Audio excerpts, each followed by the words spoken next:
Of course, we welcome the announcement just a little bit ago, I think in the last hour or so, by Qatar, that the humanitarian pause in Gaza, now in its fourth day, will be extended for another 2 days, through Thursday morning Israel time. This humanitarian pause has already brought a halt to the fighting, together with a surge of humanitarian assistance. Now, in order to extend the pause, Hamas has committed to releasing another 20 women and children over the next 2 days. We would, of course, hope to see the pause extended further, and that will depend upon Hamas continuing to release hostages. It's a glimpse of hope and humanity in the middle of the darkness of war.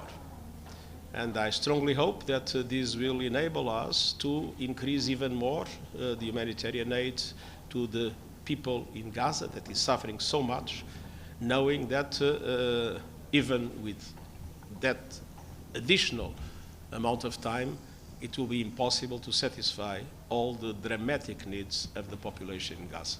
We're certainly hoping that another batch of hostages gets released today as part of the fourth and final day of the original agreement. We're going to be watching closely to see if any Americans are in that group.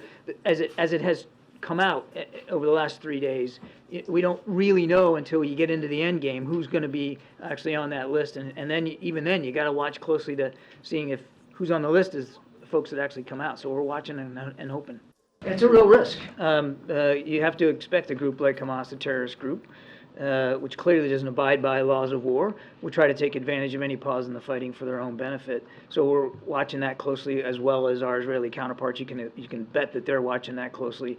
And I don't want to speak for the Israelis, but I mean, this is a calculated risk that Prime Minister Netanyahu and his war cabinet are willing to take in order to get those hostages out. So it's a balance. And as you've also heard the Israelis say, that once the pauses are over, they intend to go right back at military operations.